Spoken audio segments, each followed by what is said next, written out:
किसी समकोण त्रिभुज की सबसे बड़ी भुजा 10 सेंटीमीटर है एवं शेष दो छोटी भुजाओं की लंबाइयों का योग 14 सेंटीमीटर है, तो त्रिभुज का क्षेत्रफल बताएं। जैसा कि दिया हुआ है कि एक समकोण त्रिभुज है जिसकी सबसे बड़ी भुजा अर्थात कर्ण 10 सेंटीमीटर है और शेष अन्य जो दो भुजाएं हैं जो छोटी हैं तो उनका जोगफल है 14 सेंटीमीटर। तो सबसे पहले एक समकोण त्रिभुज का फिगर बनाते हैं। इस तरह से हमने एक समकोण त्रिभुज का चित्र बना लिया है जिसका नाम हम दे देते हैं ABC।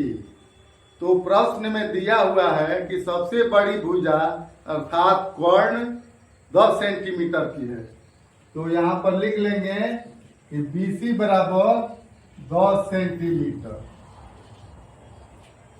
फिर यहाँ दिया हुआ है छोटी भुजा जो दो ठो है AB और BC, तो इन दोनों में भी हम मान लेते हैं कि सबसे छोटी भुजा AB है जिसकी लंबाई 1 सेंटीमीटर है। तो अगर 1 सेंटीमीटर छोटी भुजा है तो दूसरी भुजा कितनी होगी?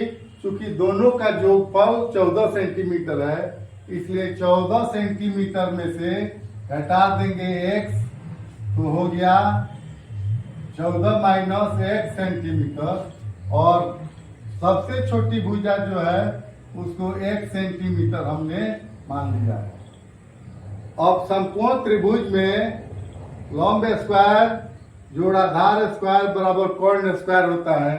इसके आधार पर हम x का वैल्यू निकालेंगे। यहाँ पर लिखेंगे x स्क्वायर जोड़ 14 घटाव x का स्क्वायर बराबर 10 का स्क्वायर, माने लंब स्क्वायर प्लस आधार स्क्वायर बराबर कर्ण स्क्वायर माने 10 का स्क्वायर।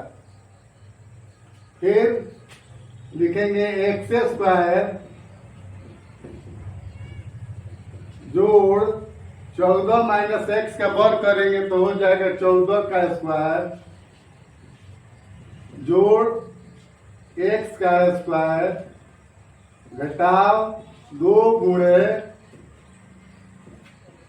14 गुणे x, ये बराबर हो जाएगा 10 का स्क्वायर 100 हो जाएगा। अब यहाँ पर हम देखते हैं x स्क्वायर और x स्क्वायर जुट जाएगा तो 2x स्क्वायर प्लस 14 14 196 घटाव 14 दूनी 28x बराबर 100, तो 2x स्क्वायर प्लस 196 और 100 को बराबर के दूसरे साइड में लाएंगे तो उधर प्लस है इधर आएगा तो माइनस हो जाएगा। 100 घटाव 28x बराबर 0।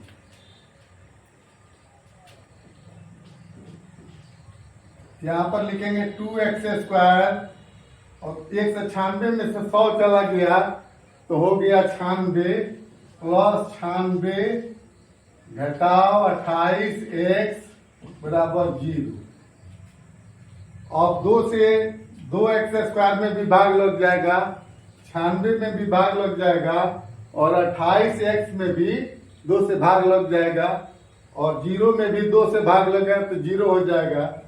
अब यहाँ 2 से दोनों तरफ भाग दे देते हैं तो हो जाएगा x square plus 48 minus 14x बराबर 0। पुनः अब इसका फैक्टर निकालते हैं x का वैल्यू निकालने के लिए, तो x square minus 14x plus 48 बराबर 0 कर देते हैं। अब x square minus 6x minus 8x plus 6 गुणे 8 बराबर 0। अब 14x को हमने तोड़ दिया दो भागों में, एक माइनस 6x और एक माइनस 8x, और दोनों को जोड़ते हैं तो माइनस 14x हो जाता है। फिर x को बाहर निकाल देते हैं इन दो पदों में से। तो x बाहर निकालेंगे तो x माइनस 6 हो जाएगा, क्योंकि x से एक्स स्क्वायर में भाग देंगे तो x होगा, x से माइनस 6x में भाग देंगे तो 6 होगा। फिर माइनस निकालेंगे और इसमें से 8 निकाल देंगे, माइनस 8 बाहर हमने कर दिया। फिर हमने 8 से भाग दिया 8x में, तो यहाँ हो गया x, और माइनस से प्लस में हमने भाग दिया तो माइनस हो गया, और 8 से भाग दिया यहाँ 6 गुणे 8 में, तो 6 बाहर हो गया बराबर 0। पुनः x माइनस 6 गुणे x माइनस 8 बराबर 0। यहाँ हम अगर लेते हैं x माइनस 6 बराबर 0, तो x बराबर हो जाएगा 6। फिर अगर लेते हैं x माइनस 8 बराबर 0, x बराबर हो जाएगा 8। तो सबसे छोटी भुजा हमने x माना है, इसलिए x बराबर 6 मान लेंगे। अब छोटी भुजा हमने मान लिया 6 सेंटीमीटर।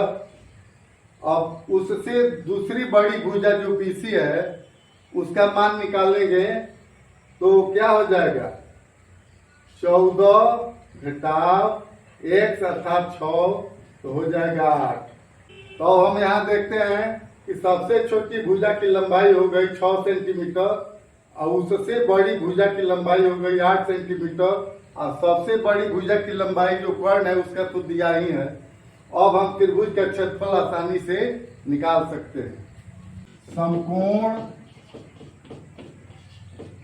त्रिभुज का